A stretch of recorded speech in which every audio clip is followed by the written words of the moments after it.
Easter means Jesus walked out of the grave. And I think that means that death does not get the last word. It means fear doesn't get the last word. It means destruction doesn't get the last word. And so I think that changes how we talk about hell. Because if we're honest, most of what we think about hell doesn't really come from Jesus. It probably comes from medieval paintings and from poems and from pop culture and from a lot of sermons that felt more like a threat than an invitation. But when Jesus talks about hell, he doesn't describe a red underworld with pitchforks. In fact, he calls it Gehenna. And Gehenna wasn't abstract, it was real. It was a place, it was a valley outside Jerusalem. It had been a former site of child sacrifice, and now it was the town dump. It was a place where trash was burned constantly and where animals snarled and where smoke rose, and you probably didn't want to end up there. So when Jesus says, "You're in danger of Gehenna," he is pointing to something that his listeners could actually see and smell. He's not mapping out the afterlife, he's issuing a warning. But here's the thing that should shake us. Jesus doesn't use hell language with pagans. He doesn't even use it with the Romans. He doesn't use it in the marketplace. He uses it with religious people, with disciples and Pharisees and insiders. And what behaviors does he connect to hell? Anger, contempt, lust, hypocrisy, causing other people to stumble, closing the door on the kingdom in someone's face. Or you failed to say the right prayer, or you were born in the wrong culture. No, he warns about ways of living that destroy our soul. And that's where Easter comes in. Because long before resurrection, there is first crucifixion. Before new life, there is the exposure of everything that kills us.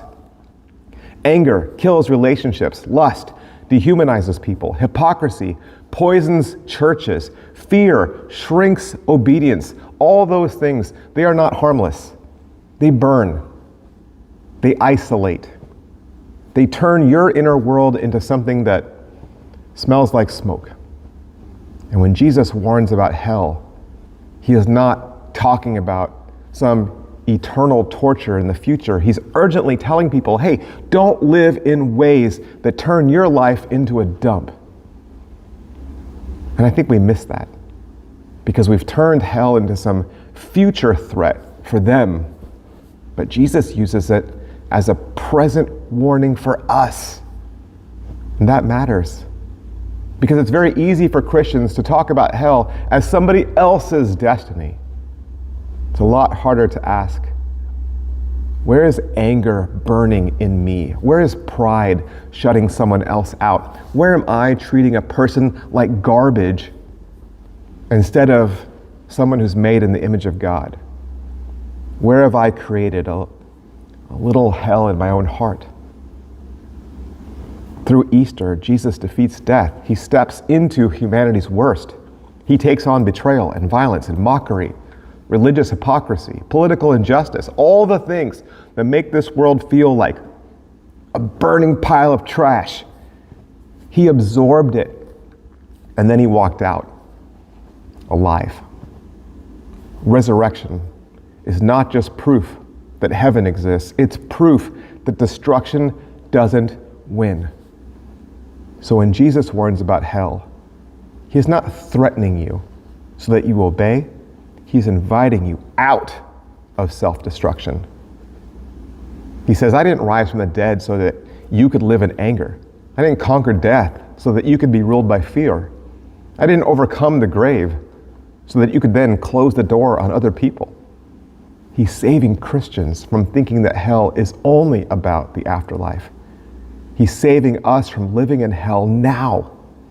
I mean, think about the older brother in the prodigal son story, right? The party's happening, the father is celebrating, the house is full of music. Where's the older brother?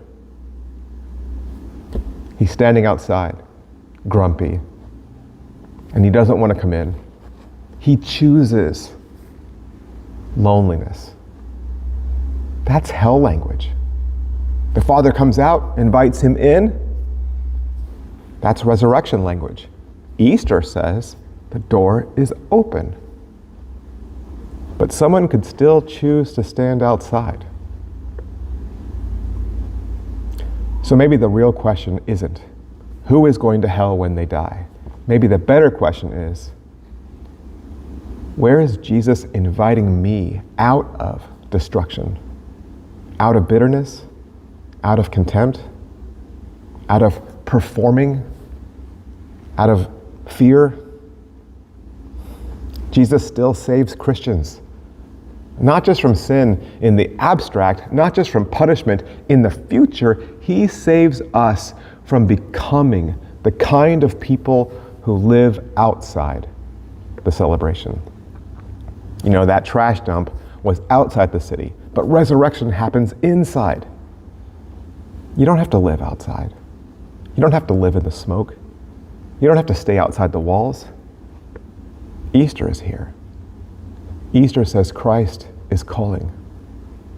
Christ invites. Easter says, come inside. Hey, we have 3 services Easter morning. We have one at 7 a.m. It's going to be down at the Yacht Club flagpole. It's our biggest service. So many people come out to that, our whole community. They love to see the sunrise. It's a little bit of a shorter service, and we'll have about 200 chairs out there, but if you want, you can bring your own folding chair and bring a blanket. Our next 2 services will be here inside the sanctuary. Our first one is at 9 o'clock, and our second one is at 11 o'clock, and they are identical, completely identical. So just pick the one that works the best for you and your family. I'll see you guys soon.